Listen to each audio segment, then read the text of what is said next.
Hello मेरे प्यारे बच्चों, स्वागत है आप सभी का आपके अपने प्यारे से यूट्यूब चैनल स्पाई स्टडी पर। सो माय डियर स्टूडेंट, कैसे हो और आपकी जो एग्ज़ाम की तैयारी बहुत कैसे से अच्छे से चल रही होगी ना।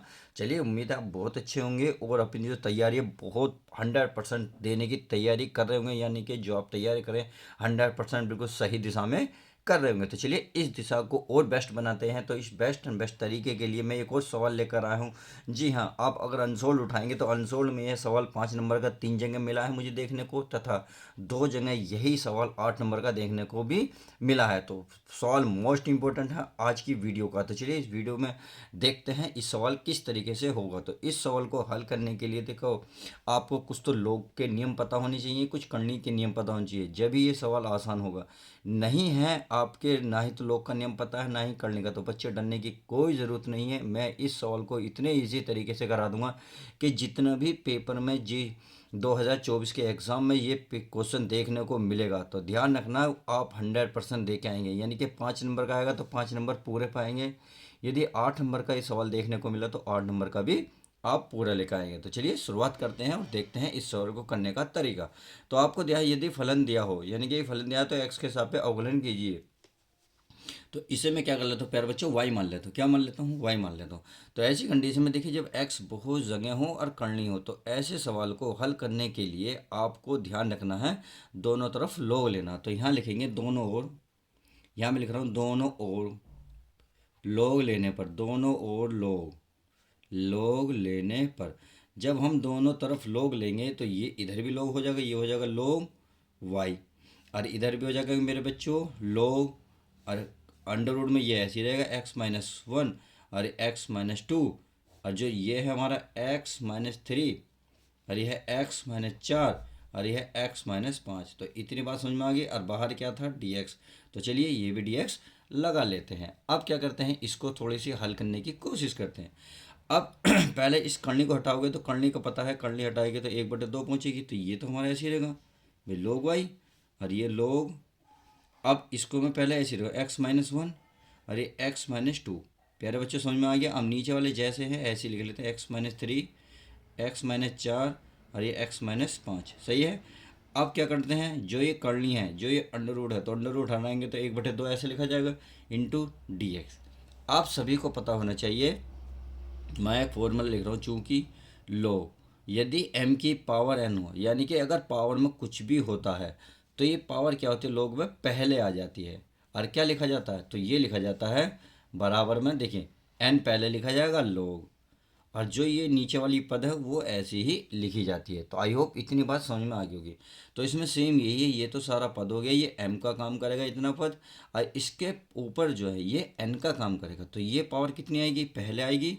तो चलिए पहले लिख लेता हूँ। तो मैं ऐसे लिखूँगा लोग y बराबर 1/2 है तो 1/2 पहले आ जाएगा, और ये बन जाएगा हमारा लोग। क्या बन जाएगा? लोग। और बाकी जो जितने पद हैं सब ऐसे ही आ जाएंगे, यानी कि x-1 और x-2 पूरे का बटे ये x-3, और ये मेरे पर बच्चों x-4 और ये x-5। तो इतनी बात समझ में आ गई होगी। अब क्या करना है, अब मेरे प्यारे बच्चों कुछ नहीं करना। अब इसमें कुछ नहीं होगा, केवल अब होगा एक्स के सापेक्ष अवकलन, जो इसने कहा है क्या, एक्स के सापेक्ष। तो चलिए एक्स के सापेक्ष इसका हम अवकलन कर देते हैं। तो यहाँ मैं लिख लूँ, यहाँ लिख सकता हूँ एक्स के सापेक्ष, एक्स के सापेक्ष अवकलन करने पर, अवकलन अवकलन करने पर। तो चलिए कर लेते हैं अवकलन करने पर। जब हम इसका अवकलन करेंगे तो क्या करेंगे मेरे प्यारे बच्चों, कुछ भी नहीं करेंगे, केवल अवकलन करेंगे। तो अवकलन मैं थोड़ा सा एक पेज लेके समझा देता हूँ आपको। चलिए एक पेज ढूंढता हूँ। अब आप यहाँ एक पेज देख रहे होंगे, तो यहाँ क्या लोग वाई, तो लोग वाई का जो अवकलन होता है देखिए 1/y। क्योंकि आपको पता होनी चाहिए लोग x का अवकलन क्या था, 1/x होता है। अगर x हो तो ये तो यहीं रुक जाता है, अगर x से पहले यानी कि x यहाँ x ना होकर यदि कुछ और पद तो होता है तो उसका भी अवकलन होता है। जैसे कि यहाँ क्या दिया था लोग y, तो लोग y का 1/y। अब इस y का भी करोगे तो y का हो जाएगा dy/dx। सही है, बस इतना ही करना है। अब आगे देख लेता हूँ। आगे जैसे कि अभी वो बताऊंगा, पहले चलिए इसको कर लेते हैं आगे। तो मैं इसको करूँगा तो ये हो जाएगा मेरे प्यारे बच्चों अभी मैंने एक लाइन पहले लिख दी, चलिए मैं इसको थोड़ा सा और आगे बढ़ा लेता हूँ क्योंकि यहाँ थोड़ी सी आपको प्रॉब्लम हो सकती है। तो चलिए मैं आगे एक चीज़ और बढ़ा लेता हूँ ताकि सवाल आसान हो जाए। इसको पहले अभी ऐसे ही लिख लो, log y। अब 1/2 आप सभी को पता है, देखिए ये ऊपर वाले पद अगर log में देखा जाए तो गुणा में है, यानी कि ये है log x-1 और ये है x-2। ये तो इतनी बात समझ में आ गई होगी। अब आप देखेंगे ये नीचे पद हैं, तो नीचे वाले पद क्या होते हैं, किस में होते हैं, माइनस में। देखो अगर मैं आपको यहाँ थोड़ा सा एक सूत्र लिख दूँ तो आपको थोड़ी सी क्लैरिटी आ जाएगी। देखिए यदि log m इंटू एन है, यानी कि ये वाले पद ऊपर वाले पद है, तो इसको क्या लिख सकते हैं, log m plus log n लिख सकते हैं। सही है मेरे प्यारे बच्चों। अगर यही पद इस तरीके से लिखा हो, log m/n, यानी कि ऊपर भी हो कुछ और नीचे भी कुछ हो, तो क्या करते हैं, तो ऐसी कंडीशन में क्या करते हैं मेरे प्यारे बच्चों, पहले ऊपर वाला लिख देते हैं फिर माइनस करके नीचे वाला। तो ये बात आपको समझनी होगी, ये इसमें दोनों चीज़ लगी हुई हैं, इसलिए मैंने ये काटा है ताकि आपको ये वाली चीज़ समझ में आ जाए। तो पहले इसको हल करते हैं। देखिए ये है हमारा किस में, गुणा में, तो किस में बनेगा, ये हमारा प्लस में बनेगा। फिर जैसे ही हम नीचे आएंगे तो ये हमारा माइनस में बन जाएगा। क्या बन जाएगा, माइनस लगा देंगे। और ये कोष्ठक में है, अगर मतलब कोष्ठक में क्या है, कोष्ठक में x-3, x-4, x-5 और बीच में है हमारी गुणा, तो ये किस चीज़ में बदल जाएंगे, ये प्लस में बदल जाएंगे। तो चलिए इसको मैं लिख लेता हूँ। मैंने ये वाली चीज़ लिखी है, अब लिखूंगा मैं माइनस। क्या लिखूंगा, माइनस। जब माइनस लिखूंगा तो अब नीचे वाले पद, क्यों, क्योंकि ये भाग में है तो ये हो जाएगा x-3। इतनी बात समझ में आ गई। अब देखिए ये आ गई। अब ये आ गया हमारा किस चीज़ में, गुणा में। गुणा की चीज़ किस बन जाएगी, प्लस में, परंतु यहाँ माइनस है तो इसलिए ये वाली चीज़ भी क्या हो जाएगी, माइनस। तो ये बन जाएगा log x-4। समझ में आ गई। अब अगला माइनस के log x-5। इतनी बात समझ में आ गई होगी। तो चलिए अब इतनी बात समझ में आ गई तो अब इसको कोष्ठक लगा लेते हैं। ये वाला कोष्ठक यहाँ लग गया और ये वाला कोष्ठक लग गया यहाँ। तो चलिए अब आगे करता हूँ मैं इसे। अब इसको मैंने अच्छे तरीके से लिख लिया है जो पीछे लिखा हुआ था। ये 1/2 log, ये क्या था हमारा x-1 इंटू में था x-2। तो इंटू वाले मैंने बताया था प्लस में हो जाते हैं, और जो भाग में थे भाग में थे, भाग वाली चीज़ क्या हो गई, माइनस में। समझ में आ गई। तो चलिए इतनी बात समझ में आ गई। अब लिख सकते हैं x के सापेक्ष अवकलन करने पर। तो मैं लिख देता हूँ x के सापेक्ष अवकलन, अवकलन करने पर, अवकलन करने पर। तो चलिए अवकलन कर लेते हैं मेरे प्यारे बच्चों। जब अवकलन करेंगे तो एक log y का क्या बताया था मैंने, 1/y, और y का हो जाएगा dy/dx। इतनी बात समझ में आ गई होगी। तो 1/2। अब इसका कर लेते हैं log x का। अभी देखिए एक चीज़ और बता देता हूँ मैं आपको ताकि समझ में आ जाए ये वाली चीज़, क्योंकि ये वाले समझ में आ गए तो ये सारे पद समझ में आ जाएंगे। हमें क्या करना है, देखिए log x का मैंने अभी बताया था, log x का होता है 1/x अवकलन। अब जब 1/x होता है, अगर यहाँ x के स्थान पर मान लो ये वाला पद है, तो इसे क्या करेंगे, पहले तो इसे थोड़ी देर के लिए x मानेंगे तो x-1 होगा। सही है।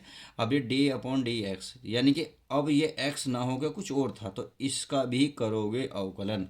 तो जब इसका भी करोगे तो ये तो हमारा ऐसे रहेगा x-1। सही है। अब इसका करोगे, जब इसका x के सापेक्ष अवकलन करो तो इसका क्या हो जाएगा, 1। और ये है मैथ का अंक, तो मैथ का अंक का पता है 0। क्या बन जाता है, 0, यानी कि 1 बचा, 1/, वो 1 की 1 में गुणा करेंगे 1, नीचे का x-1। तो इसका मतलब ये वाली चीज़ खत्म हो जाएगी। देखो सब में ऐसी होगा तो बटे वाली चीज़ ऐसी ही आ जाएगी। तो अब मैं डायरेक्ट लिख सकता हूँ, बिल्कुल लिख सकता हूँ। तो चलिए लिख लेता हूँ भाई। ये log x का क्या होगा, 1/x होगा, x-1 है। अब इसका क्या हो जाएगा, इसका बताया था 1 - 0, फिर प्लस। अब इसका हो जाएगा तो 1/log x का 1/x, यानी कि x-2। x का हो जाएगा 1, इसका बन जाएगा 0। इतनी बात समझ में आ रही होगी। आगे चलते हैं। इसका क्या होगा, 1/x-3। सही है। फिर क्या होगा, x का 1 - 0, क्योंकि 3 का क्या हो जाएगा, माइनस। अब माइनस 1/x-4। चलिए अच्छी बात है, x का 1 माइनस का 0, फिर क्या हो जाएगा, फिर माइनस। अब ये हो जाएगा 1/x-5। एक्स क्या हो जाएगा, 1 माइनस का 0। अब देखिए इस ये 1/y को जब मैं इधर लेके जाऊंगा तो किस में पहुंच जाएगा, बताएं प्यारे प्यारे बच्चों, ये पहुंच जाएगा हमारा भाग में इधर गुणा में, यानी कि y।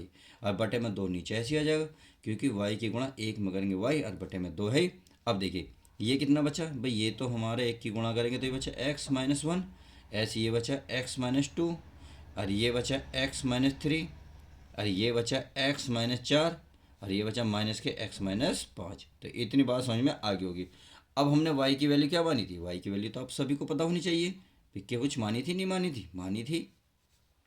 तो क्या मानी थी, ये मानी थी अंडर रूट में। क्या मानी थी, चलिए 1/2 तो बाहर निकल लेता हूँ मैं। अंडर रूट में था x-1 और x-2, सही है। अब ऊपर देख लेते हैं इसमें क्या करना है। तो इसमें था फिर x-3, फिर था x-4 और फिर था x-5। इतनी बात समझ में आ गई। अब देखिए, अब ये वाले जो अवकलन करके लाए इसको ऐसे लिख लेते हैं। ये होगा हमारा x-1 माइनस का x-2, कोष्टक में लगा लेते हैं ताकि अच्छे लगें। और ये x-3 और एक x-4 और एक बचा कौन सा हमारा x-5। तो माइनस का x-5 और यही फाइनली आपका आंसर हो जाएगा। तो वीडियो में कैसा सवाल रहा आप बताएं कमेंट्स करके। अच्छा लगा कमेंट्स करें, बुरा लगा तो भी कमेंट्स करें। अगर चैनल पर नहीं हो तो प्लीज़ चैनल को सब्सक्राइब करें। तो क्वेश्चन बहुत ईजी था, 5 से 8 नंबर दे के जाएगा अगर आपने ध्यान से इस सवाल को देख लिया। तो चलिए मिलते हैं किसी और मज़ेदार वीडियो के साथ। जब तक के लिए दोस्तों good bye, take care, love you guys.